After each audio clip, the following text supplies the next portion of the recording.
Hello and welcome to More Than a Lumpy Jumper.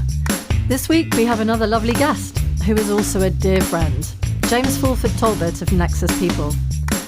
We're going to be talking about all things boundaries, why we need them, why we struggle to set them, and what happens when we don't. So come join us in Being Guilt-Free with a No. Hi and welcome to another episode of More Than a Lumpy Jumper with Bobby and Bridge. And today we have a special guest, James Fulford-Talbot, and he's joining us from all the way over from Australia. And James is a very, very, very dear friend who I have known since my early 20s. So around about 30 years ago, I think. Well, something like that. I think maybe a couple of years after I met you, Bobby. And he's also an army alum, and therefore I could see him chuckling away when I introduced the podcast, because lumpy jumper, you understand the connotations of that, don't you, James? Yeah, it's not not the nicest of phrases, I don't think. We're claiming it back. We're claiming it back.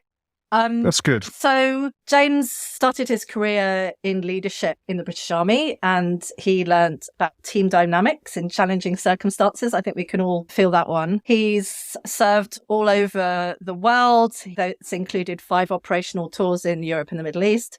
And he's worked in the headquarters of the military, particularly in procurement. Once he left the army, he then went on to work in the commercial sector, mostly in the defence industry, leading large and complex organisations through challenges and transformations at general manager and director level. Since then, he has become an executive coach and has joined some very talented people to set up an organisation called nXus People.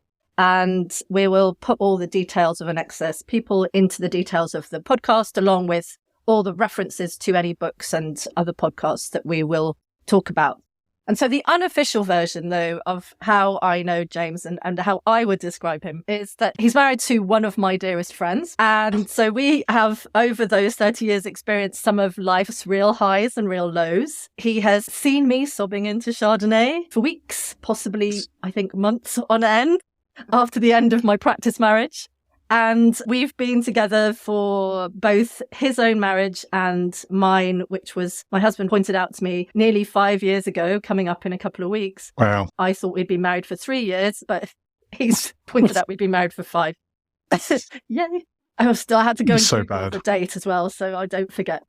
Wedding anniversary. So we've done a lot of growing up together. And I think that was something when we were talking about this podcast that James had said to me, that he felt that he had done a lot of growing up in terms of his leadership, and particularly in terms of his understanding of women leaders and women in business. I think that a bit like our most recent guest who asked to be described as a bit of a twat, I think you also had said that there had been times when you were younger that you were a bit of a twat. But I think, to be honest, I'm not sure that any of us could say that we were bits of twat when we were younger.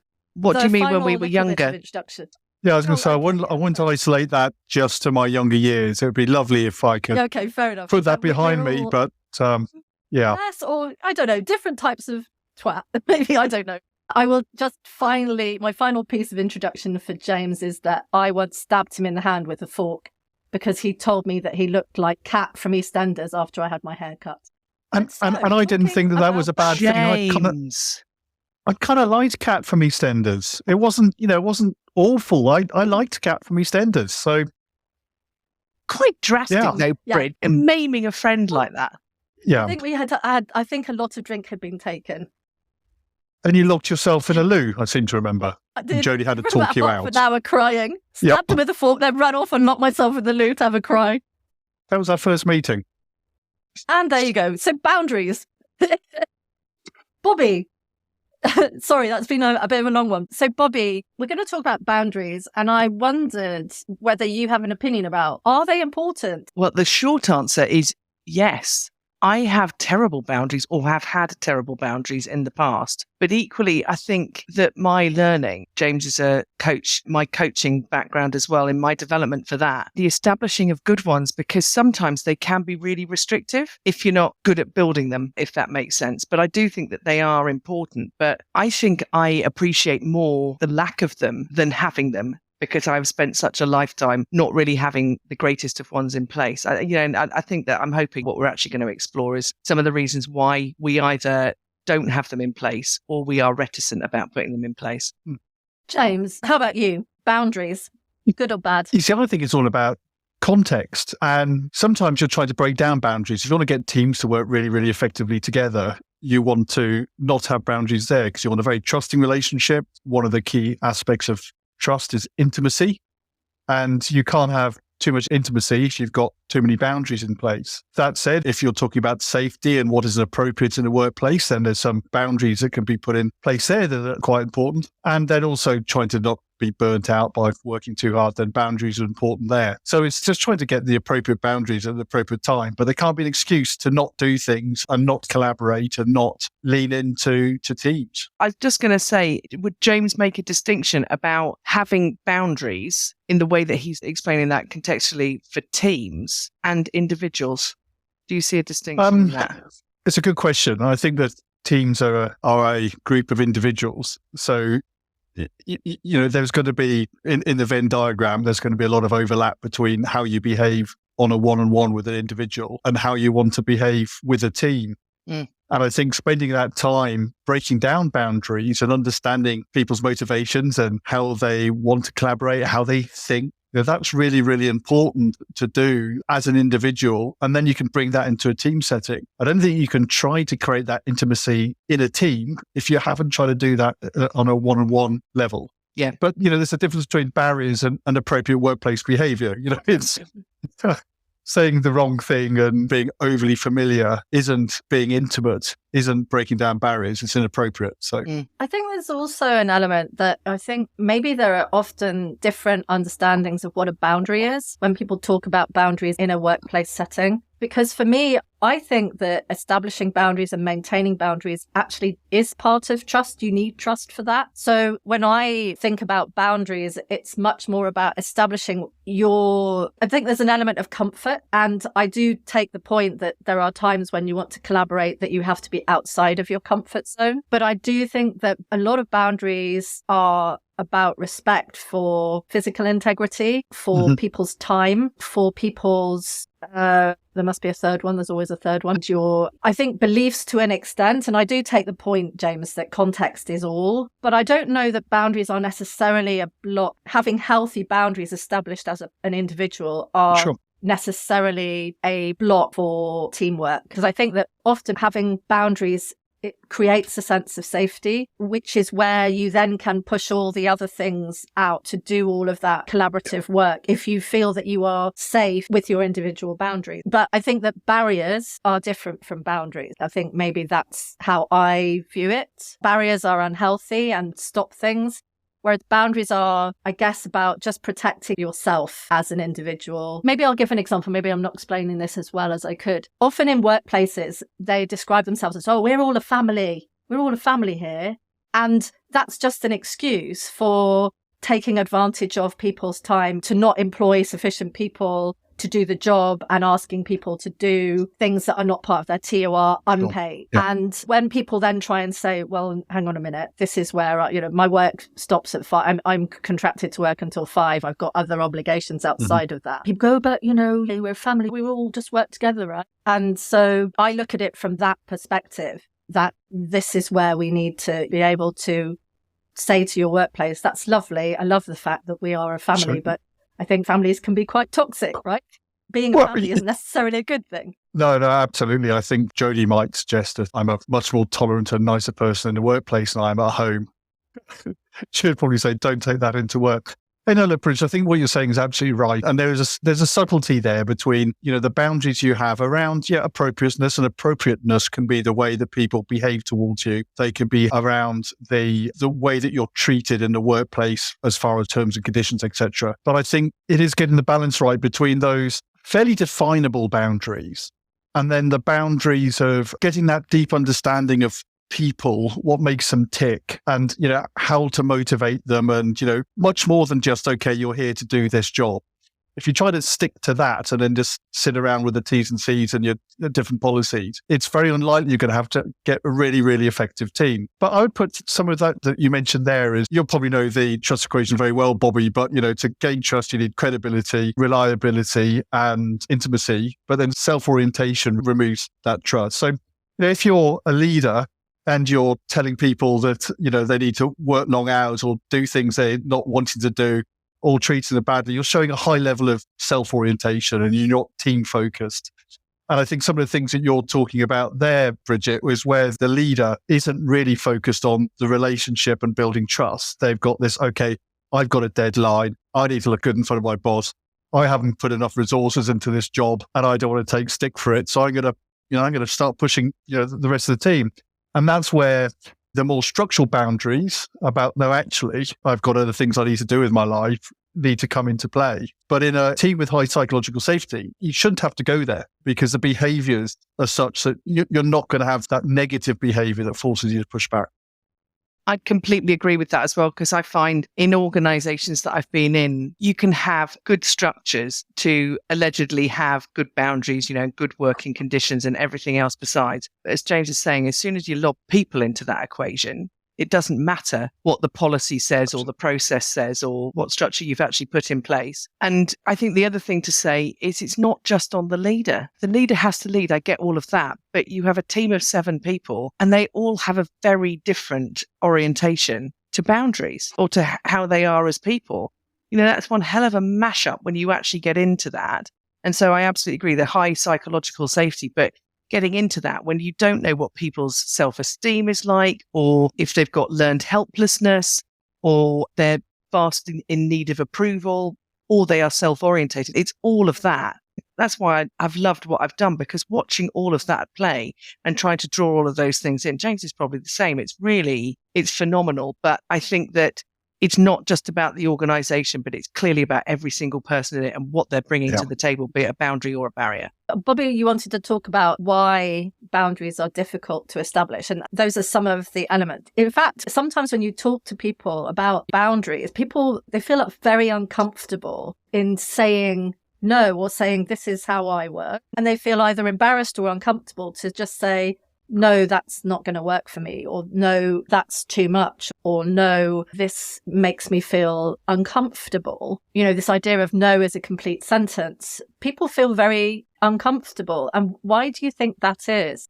I suppose in my experience, both at work and in the coaching work that I now do, and this isn't just about it being about a male thing or a female thing, I do think that there is this perception that saying no is a bit selfish a lot of the time. And there's a whole raft of things, but, just off the top of my head, that people feel that it's selfish. They feel that they're letting people down. They feel that they will be criticized or rejected as a result of saying no. And as I say, people's strong narratives that they have about the type of people that they are, no is a really powerful word, both in terms of the receipt of it and indeed the giving of it. But people are nervous about how people are going to respond to them if you say no. In my own experience and that of working with others and coaching with others, those people who are fearful of saying no because of consequences or the repercussions are the ones, as James said at the beginning, are more likely to burn out because they are so busy trying to give without actually having any real cognizance or bodily awareness of what that's actually doing to themselves, that they then become somebody who is more likely to be, the bizarre thing is, disapproved of or left to one side because they're not able to perform anymore. That's from a workplace, but you actually then bring that back into the family. I had a conversation recently about saying no to a child the whole time. That's not good either. There is this whole balance, back to context again. But equally, there is the no when it's got to be about safety. And there's the no, I don't want to do that right now, but how it feels in families as well. To take your own stand. And on a final note, that taking your stand and what no stands for in that goes back to something that you were saying earlier, Bridget, about dignity, about belonging and safety. There's all of that in no as well, for yourself. But people are fearful of saying it because what they believe are going to be repercussions. There was a couple of things you said there. One was around that overlap between work and home. And there are so many studies now to state the obvious, saying, if you don't get that balance right between work and home, you're not going to perform well at work. And we use a great tool called the Global Leadership Wellbeing Survey that allows leaders to say, okay, these are the things that are motivating me at work, and these are some of the things I've got challenging at work, and these are the things that are motivating me and challenging at home. So when we're coaching and trying to help people lead the best cultures in a workplace, we're looking at both aspects of their life. And that was developed from recognition of so many companies were just interested in people's performance at work as if it was in isolation of everything else. And that's just clearly not the case. And you do end up, as you said, Bobby, that you cannot sustain unsustainable work rates. That sounds obvious. But if you are just saying yes to everything and you're pushing your home life back in order to try to satisfy some perceived need to be contributing at work, you are less and less effective. And, if the business doesn't understand it, if they're not mature enough to understand it, individuals do need to push back and say, no, if you want me to be able to, to continue to contribute, this is what it's going to look like. And the saying no is, you're absolutely right, you've got to better say no. But there's also the ability to say, yeah, absolutely, I can do that. But can we just have a discussion about the stuff I can't do? My drop dead is, I'm going to leave here at 5 because I've got to get home to my child's play or whatever. So that's a non-negotiable. We can negotiate about other things. So I'm doing this, this, and this, and having that conversation. And that can help people establish boundaries whilst not feeling as if they're not contributing to important things at work. Can I just tell you one quick French anecdote. So I used to work for a French company, and the norm was that on a Friday morning in France, you used to do, some of the more mundane meetings, because then you went for lunch in France and you sort of docked off and went home, which is Friday night for Australians. And I went into a role where my predecessor every month on a Friday night used to sit in an empty video conference room in an empty corporate headquarters.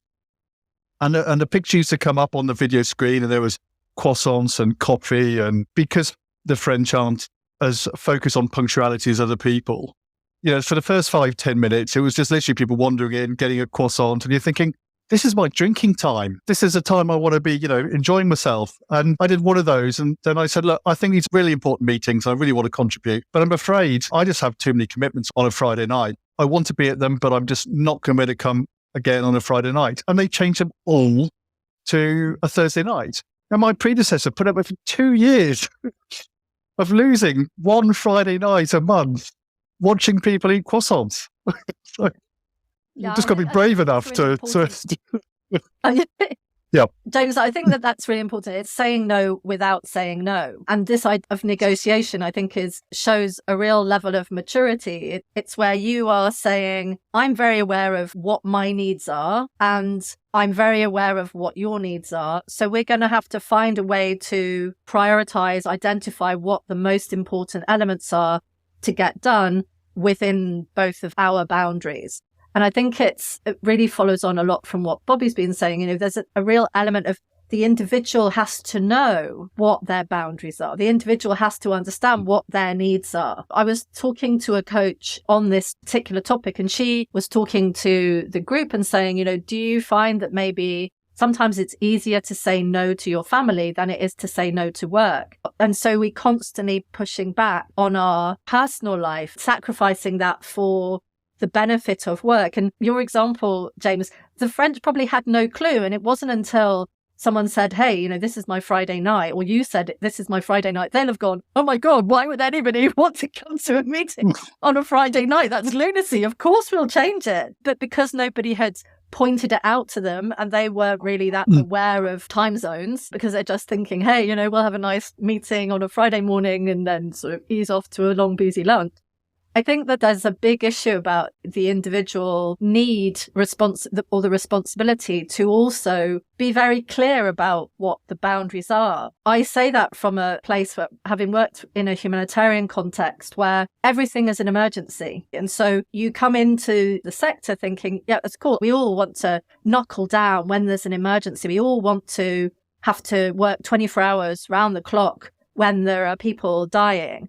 But within the sector, my experience is, one, that they're vastly under-resourced, and so there aren't enough people. Everyone's already doing 3 people's jobs. even when there isn't an emergency. But the manager's narrative is that it's always an emergency. You always get the call at 5 o'clock saying, oh, this has to be done. This has to be done. And actually, lots of it isn't an emergency. A lot of it is just the bureaucratic paperwork. And it's an emergency for the people in headquarters because somebody didn't get their ass together to get the report on time, or nobody wants to turn around to a whole load of diplomats sat there in their lovely offices being paid hundreds of thousands of dollars a year to sit in New York. But nobody's prepared to say, hey, you know what? The people on the ground in Yemen have been working around the clock. They all need a break. I'm not going to make them work throughout the night just to get a report for you while you're sat there in the executive lounge drinking very expensive wine. So I've been very open about the fact that I had a burnout after the Gaza war in 2021, had to take some time out of work because I bought into the narrative of it won't work without you.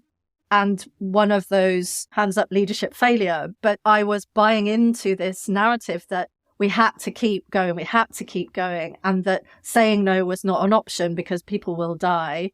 I hadn't established where my personal boundaries were. I hadn't really done that work, hadn't thought about it to say, hang on a minute, no, I can't. What do you want me to prioritize? And when I came back from that burnout far too early, I started to say no on behalf of myself and on behalf of my team, because I was kind of taking the slack to try and not allow my team to have to work 24 hours. So I would be doing that work as well. And so it was a really good lesson, painful lesson, but it was a good lesson. It's ultimately why I left, because I didn't see any support from the organization to people who start to say no, to start to establish boundaries, to start to say this is not sustainable or this is not possible. So where do you want me to focus?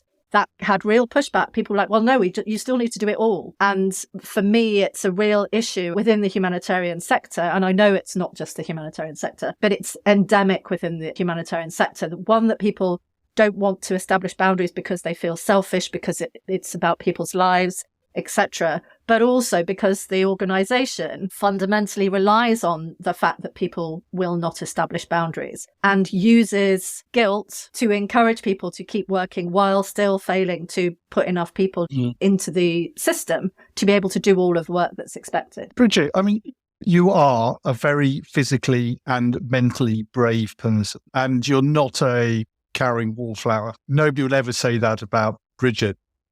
So, you know, what was going through your mind when you were getting to that stage? I think that one of the big issues, I am a people pleaser. There are sometimes I have been a warrior in terms of I hate things that are not fair. And I will speak up often on behalf of other people. But I think for myself, I have for a long time, I have suffered from a real low self-esteem. And it's something that I have battled with throughout my life. And so I really have struggled with boundaries. I've really struggled with saying no. And it was compounded at the time with, we'd just gone through COVID and I was going through the menopause or perimenopausal. So I was also slightly concerned that I had dementia and I was going crazy. And how would you tell? Oh, well, yeah, fair point. Rude. I think that there are many people who would agree with you on that one. But you know, whereas other people have always thought I was mad, I thought I was going mad, which is different. And also, I was just exhausted. I was being gaslighted by a manager. So every time I raised issues, the implication was that it was just my fault. It was down to me. I wasn't working hard enough, or I hadn't got my shit sorted. And there's elements of believing that. I was also very, very much outside of my comfort zone because I was suddenly being expected to do bomb disposal whereas I was trained in it. I hadn't a huge amount of experience in it. And so I was trying to do my whole job as a manager and doing all kinds of things, going to all kinds of meetings that I was missing because I was having to go out and do the explosive ordnance disposal, terrified that I was going to kill someone by saying something was clear when it wasn't. Yeah, it just was a real maelstrom of things that were going on in my mind that just meant that I really wasn't able to turn around and say no until I did, until I got home, went on leave, got called from work, burst into tears. Mohammed was just like, I'm taking you to the doctor. I don't know, there's something wrong with you. I was just like this little shell of sitting in a corner rocking. And he just said, I'm taking you to the doctor. And after that, the doctor just said, no, you're not going back to work. So it took that level of falling down for me to then suddenly go, okay, you know what? I can recognize it. I know that now I need to stop just trying to say no for my people, but also say no for me. That's grim. So I don't want to be interviewing you, Bridget, but my next question would be, in hindsight, do you think that the team benefited or your boss benefited from you ending up in that situation? Oh, absolutely not. I mean, the team, because then they got abandoned, and so just to put this into context, Bobby and I have talked about toxic work environments, and Bobby had said to me that she didn't really feel that she'd worked in one, and I was like, well, I have. And I think that the difficulty was that I didn't have enough people in the team to do a lot of the work that needed to be done. And so I was doing 3 roles because we didn't have funds for the right people. I think there was also a big element that I hadn't allocated enough tasks to people, that I was trying to do it all myself, because often it was easier to just get on and do it because I didn't have the time or I didn't feel that I had the time. And so in hindsight, yeah, I'd have done a lot of things differently. I would have delegated more, and I would have let some stuff go and just protected the team from the fallout of things not being done in exactly the way that they were supposed to be done. And also I would have put my big girl pants on and said more to the boss to say, this isn't working, this isn't acceptable. And I did do that to an extent, but it was just thrown back at me. So you get to a point where you're trying to do all the right things and then none of them are working, and you're just like, I've said no, I've said I need this, I've said we need to reprioritize, and all I'm being told is, no, just get on with it. Can I just say as well, I think that sometimes in my experience, and I agree, Bridge, Grim, I'm sitting here feeling angry, really friggin' angry that all of that has happened to a very dear friend of mine. I also think that sometimes, and I don't want this to sort of like sound defeatist, but I'm just interested, where it is habitual, where it is endemic, where the organization is very clearly not likely to change. The move to change your habits within that often means you have to leave, that you need the habits for yourself, but you being able to establish them and can keep to them when an organization and everybody around you is still continuing in that mode is really hard, if not impossible. I look at some of the stats within the sector that I was in.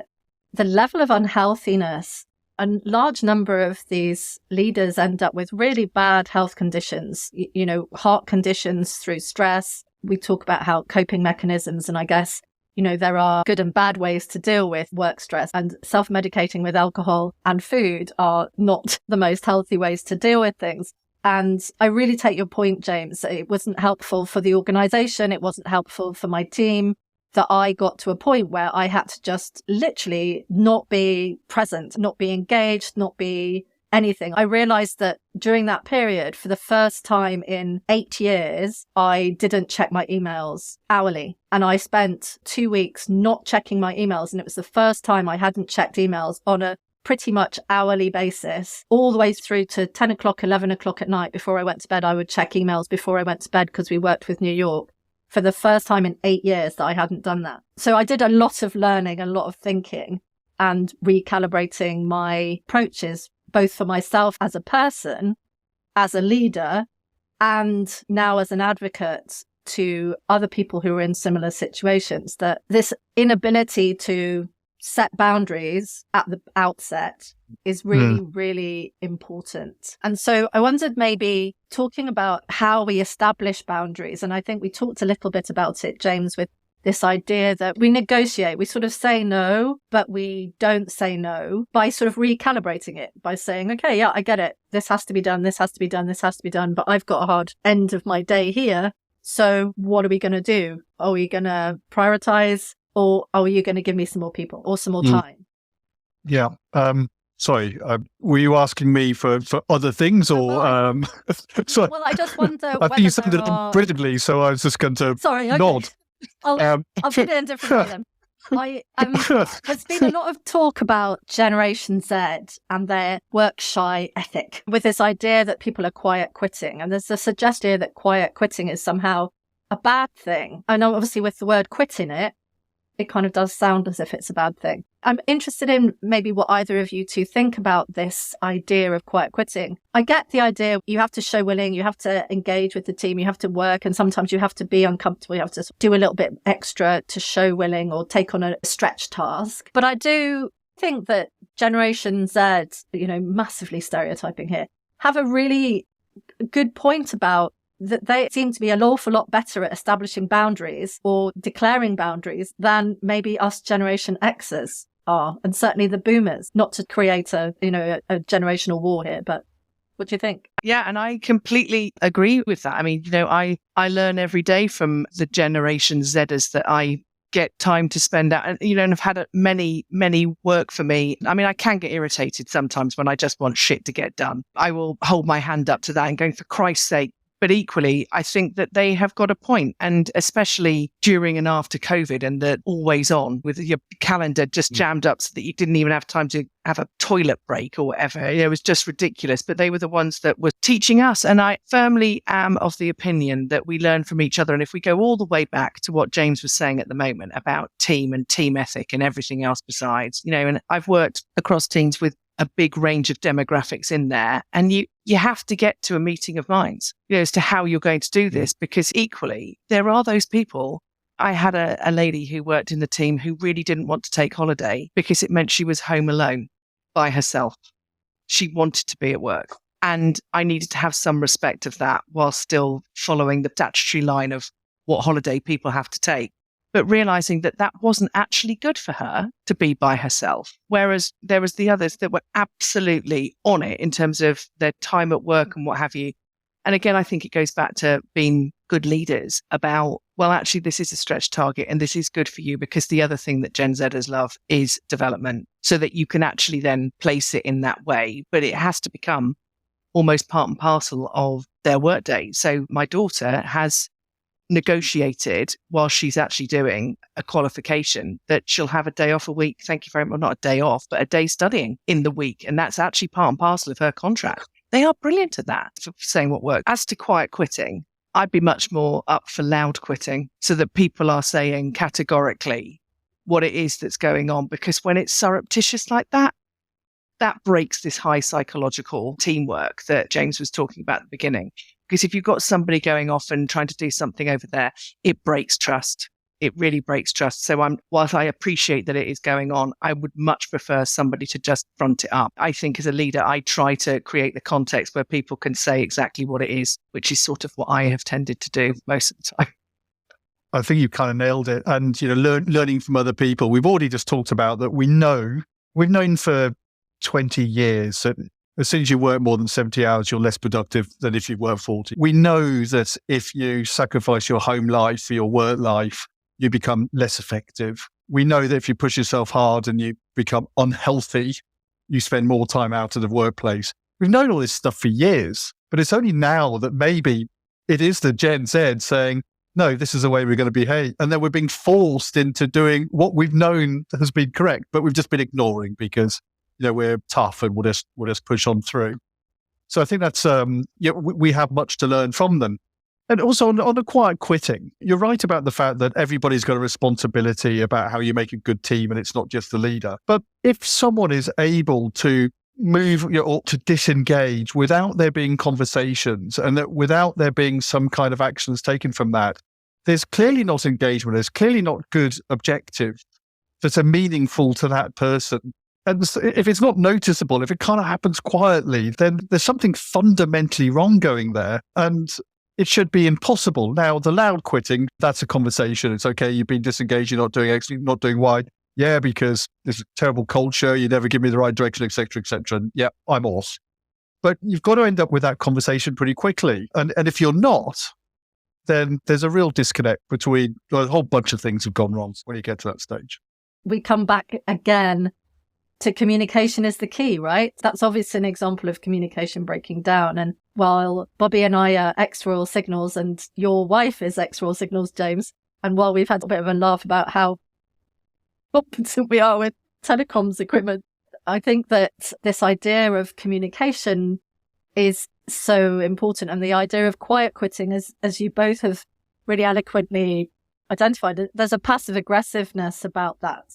And if you're in a situation where there's this passive aggressiveness, then the trust has broken down. There's not this sense of safety that people can turn around and say, look, this is not working for me. Do you know the other thing that I know we're coming close to the end now, and I don't want to lob anything brand new in, but I just might. The word that keeps coming up for me when I think about boundaries is resentment. And when you are a person, as I have been, with really bad boundaries, and you see somebody absolutely nailing it, that, you know, that they're leaving work on time, or they're asking for something that they want, or whatever it might be.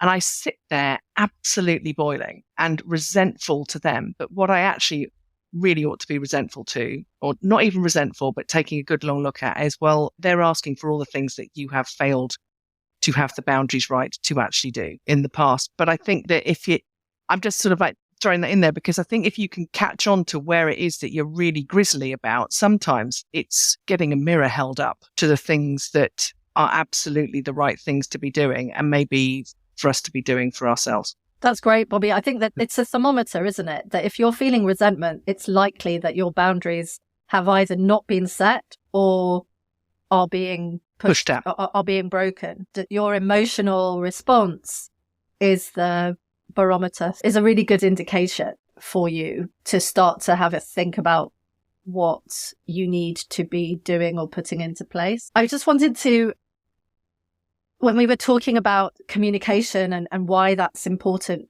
for boundaries, you have to do the work on yourself, but then you do have to communicate those. You have to express that in some way. I've been reading a book called Surrounded by Idiots by Thomas Erikson, which I loved the title of it, so I had to go and read it anyway. That about communication styles. And I've just been doing some academic work on leadership. And during the discussion about this idea of our different communication styles and understanding how we communicate, but also how we can be understood. And that's the most important bit. You have to be understood as well. You can be talking away and actually what the other person is hearing is completely different to what you think you're saying. It always makes me think of that Snoopy cartoon. Do you remember in Charlie Brown when he's in the classroom and the teacher is there just going, wah, wah, wah, wah, wah, wah, wah, wah, wah.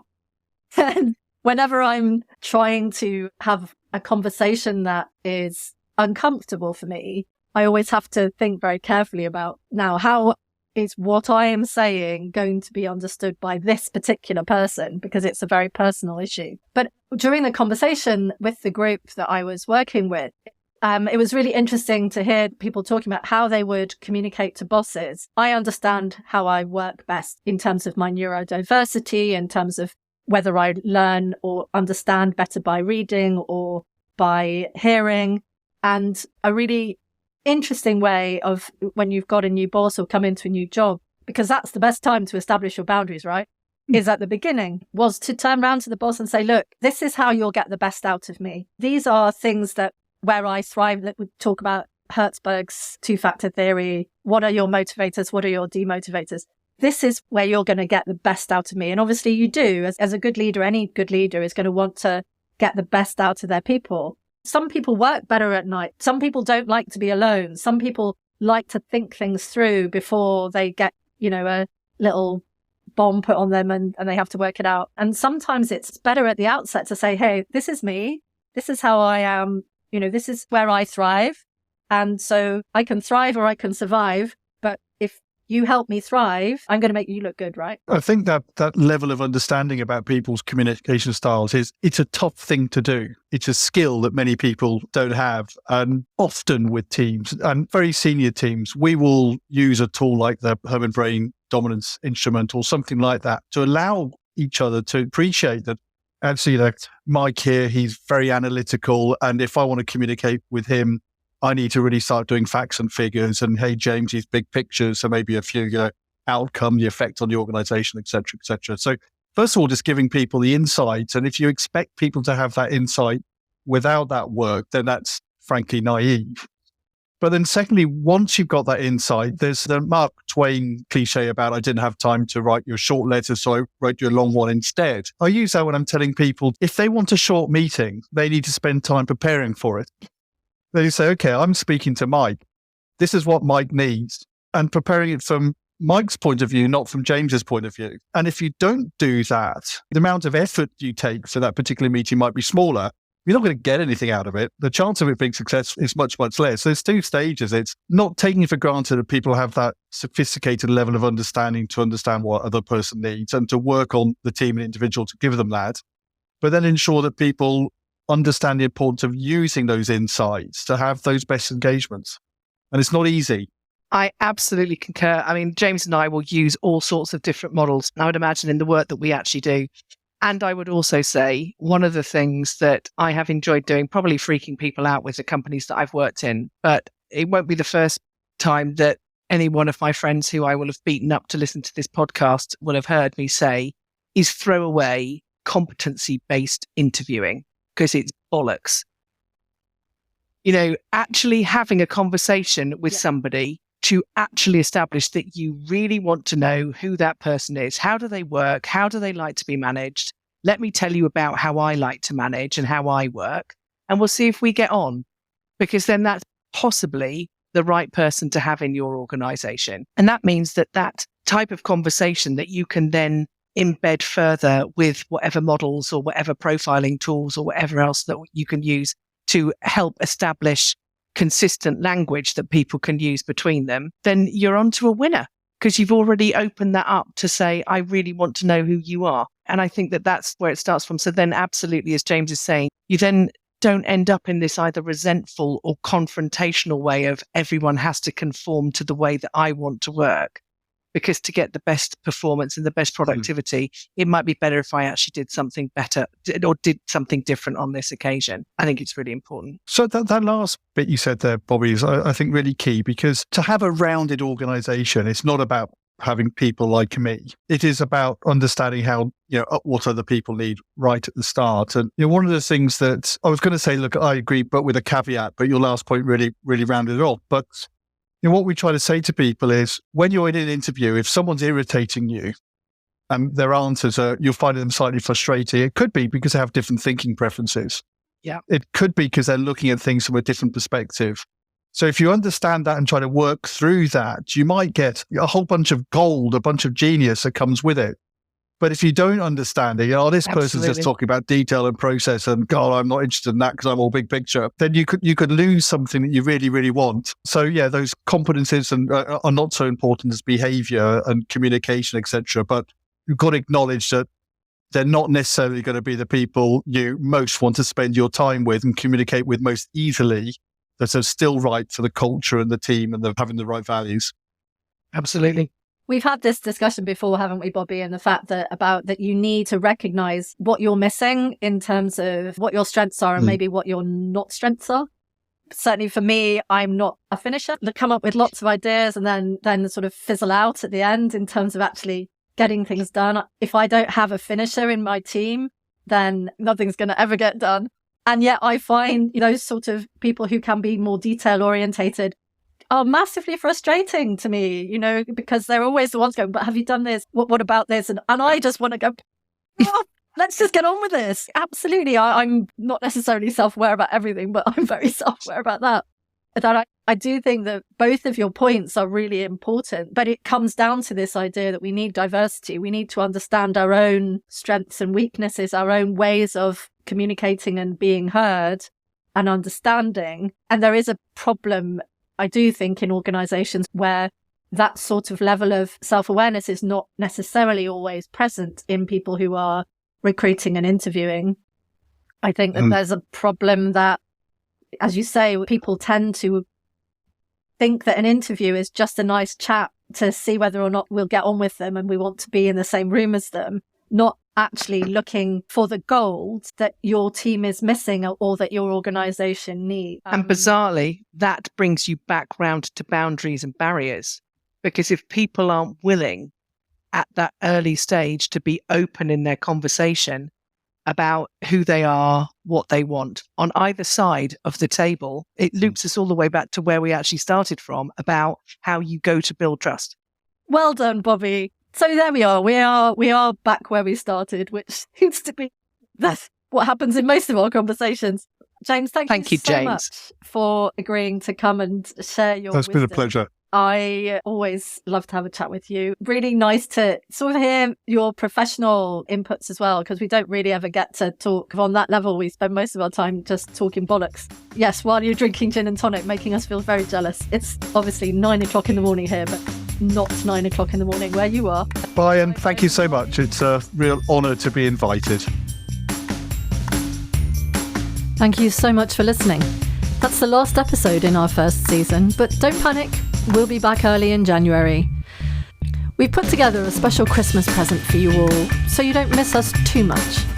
For the next 4 weeks, while we take a break, we will give you a mini episode with some of our favourite books, podcasts, articles and practices on topics for the holidays. A bit like a weekly advent calendar. Next week, we'll share our thoughts on centering is not just for Christmas. See you then.